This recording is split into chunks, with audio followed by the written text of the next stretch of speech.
Okay, so today is Monday, September 2nd, 2019, and I'm here in Abingdon, Virginia, the home of the Blue Ridge Busker Fest that I performed at. I'm updating my vlogs, trying to, because I'm a little behind. Now I'm on day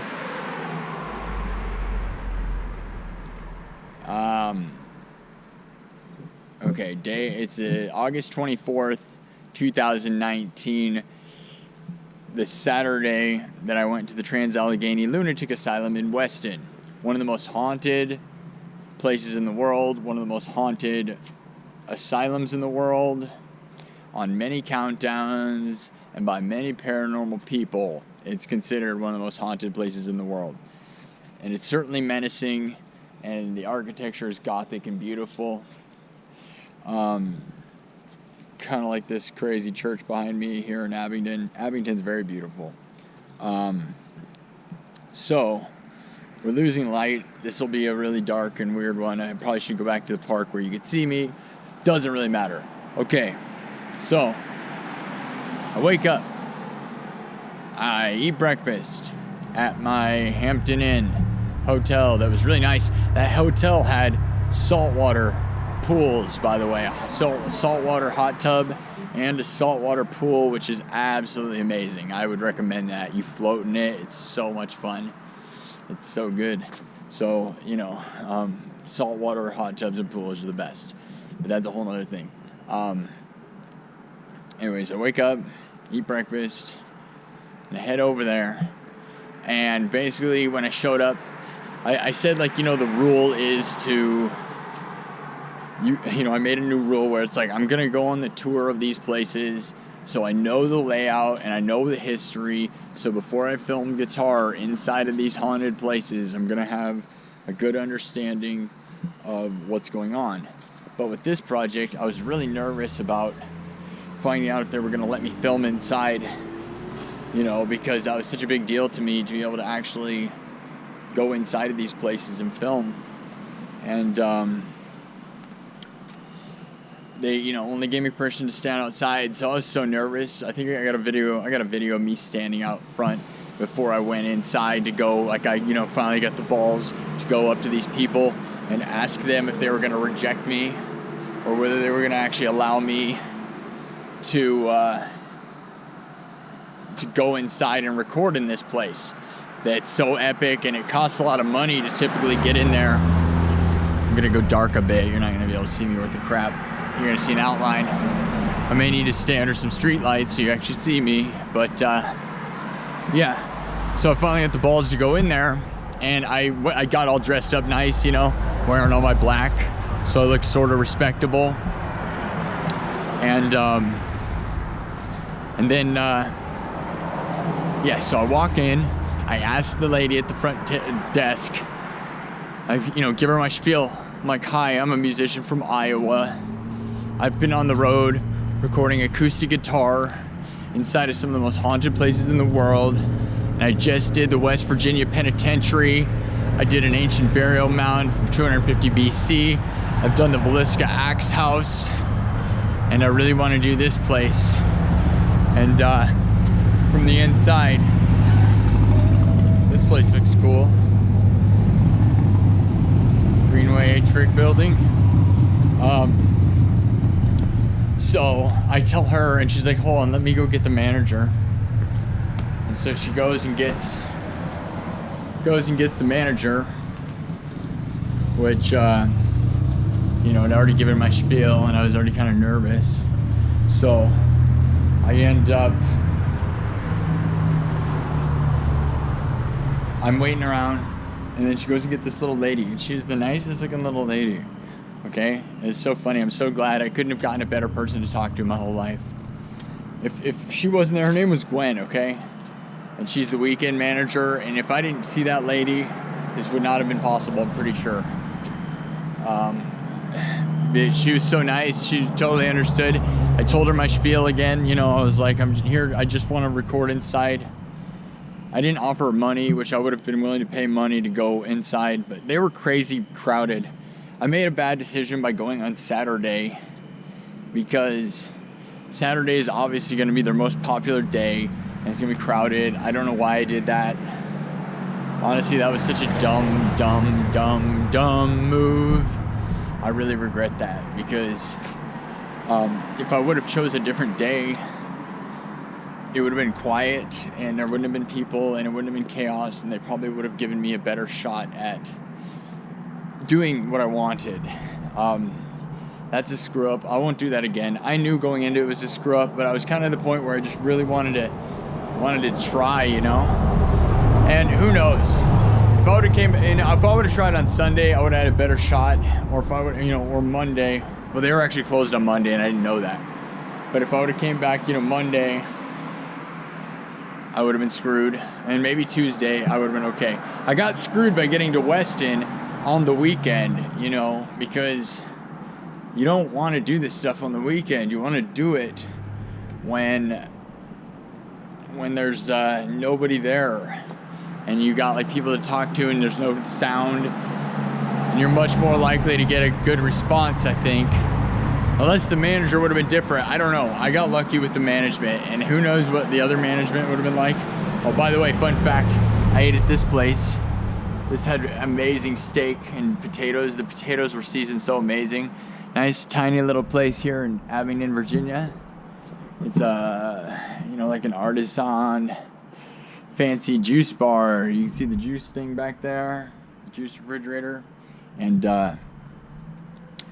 it's really nice, kind of hipster artsy thing. So that was really nice. Oh man, I ate there on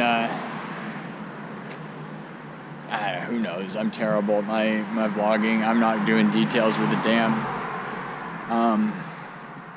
I'll probably have to come in and patch things up. Whatever. Okay. Stop jumping around. So, Gwen, the night manager, comes in. I gave her my spiel, and she's such a cute little nice lady. You know, you can tell she's pretty kind-hearted. And she goes, yeah, you know what? You can go ahead and do this in the 2 front rooms for free. And so she allowed me to come into the 2 entranceway rooms where you can just kind of go in the doorway, and it's actually allowed free for everyone. And there's like a dining room looking thing and an office. It's actually the places where when the asylum was open, it's where they would meet press or important people, and they just have them come to the front, and so they don't have to go clear into the asylum. That's where they would have important meetings with press. So it didn't really look like an asylum. It was pretty like cushy and fancy, but she let me do that, and she even let me close the door, which is absolutely unbelievable, you know. So she's like, yeah, you can close the door, and I thank her. Gwen is such a nice lady. I'm so thankful to her for that.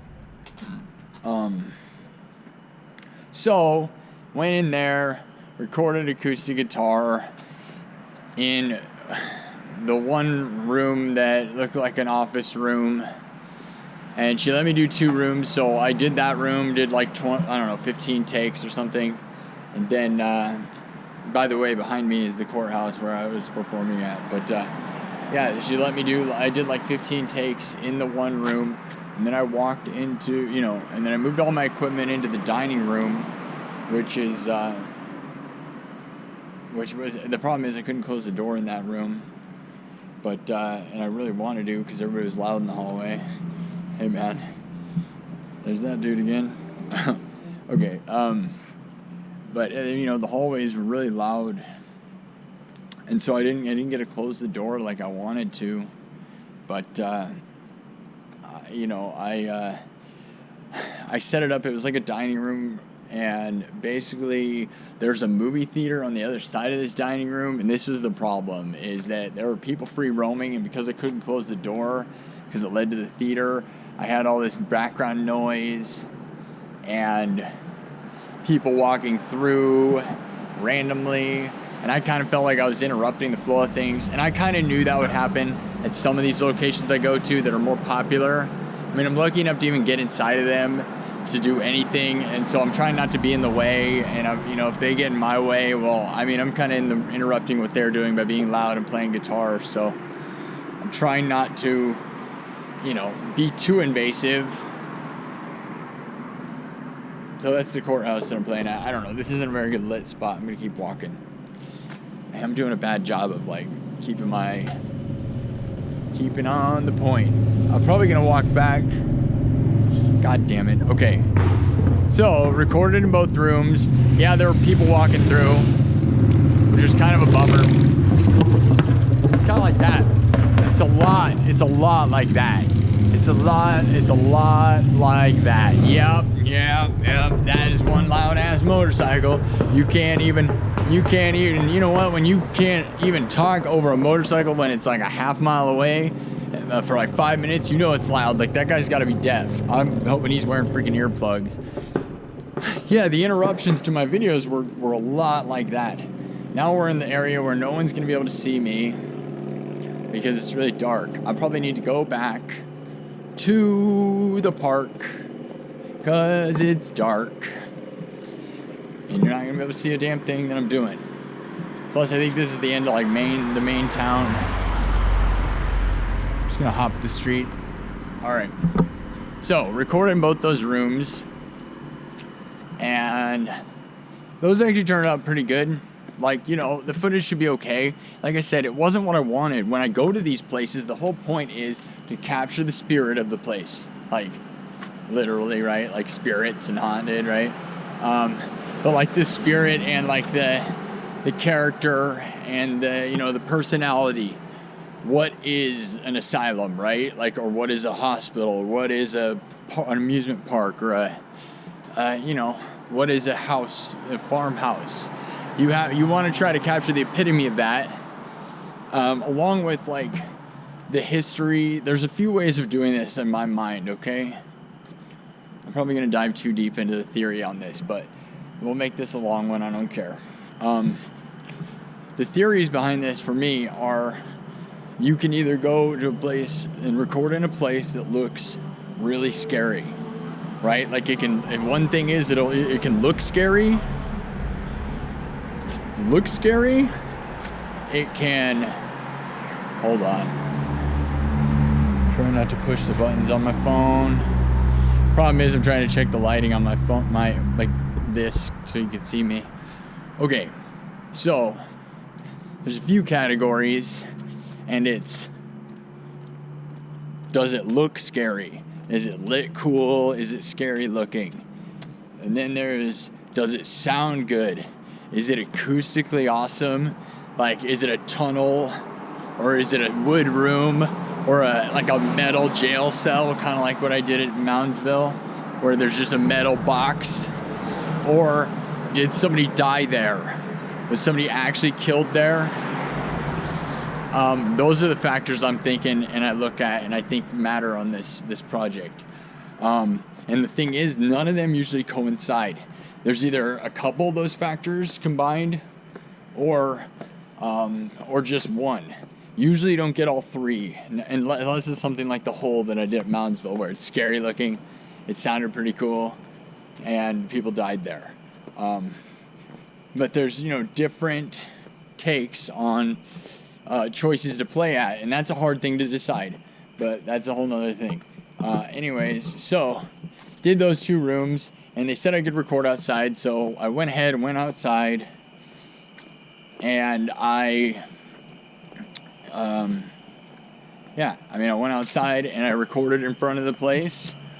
I recorded for hours, and the sun was kind of in my way, so I waited for the sun to go down behind the building so that I could like get a much better shot on what I was trying to do. And then when the sun went down, I was able to get really good shots of like the building with the sun behind it. And then I recorded a bunch of good guitar takes. Like, you can hear the fountain with my audio recorder, which is really cool. Like, you got this pretty fountain sound, which is so, it's just very beautiful. because the thing is, when you shoot at night versus shooting during the day, like you get two different versions, right? All these places are beautiful.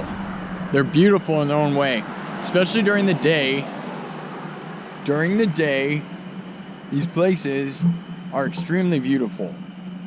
And like, then at night they're very scary. But you can capture two different versions of them at different times of the day. And basically, I recorded up front. It was great. That went well. Everything was good. Then I ended up hanging out. Like, it was all hot, and I sat in my RV, and I was like, you know, kind of, you know, sitting in my victory, right? By sitting in my RV out front. And I sat in my RV and until it got dark, and then tons of people started showing up. And so apparently they had a ghost hunt at that night, and I was like, oh man, I started getting really jealous because they had 10 people, or I mean not 10 people, like probably 100 people were showing up, and they were doing a ghost hunt that night, and I'm like, oh, I want to be part of it. But all my batteries were dead, and it turns out you had to reserve ahead of time anyways, so, and I knew that, but anyways, you had to reserve way ahead of time. You can't just show up to these ghost hunts at night. So I watched all these people getting ready, and I was sitting in the parking lot just chilling, and then some guy comes up to me. I was talking to my mom on the phone, and then this guy comes up to me in a truck, and I didn't know what he was doing. I was kind of parked out in the middle of nowhere, so I kind of knew he was talking to me. And I rolled down the window, and he's like, are you here for the ghost hunt tonight? And I'm like, and he's like, how long are you staying here? And I'm like, I don't know. No, I'm not here for that. And then he's like, okay, well, I'm like, well, did you have to reserve? And he's like, yes. I'm like, okay. He's like, well, you can't sit out here because there's a ghost hunt tonight, so you gotta leave. So we got kicked out of that place going into the night, which is such a bummer. But I guess makes it fun for the people that were involved in it. It's just sad for me, you know. You know what's sad for me is that you can't really see me the whole time we're doing this. You can barely see me. Hopefully that'll not be as bad and I'm not just a shadow the whole damn time. We gotta get to some lights. You guys want my pitch black vlog?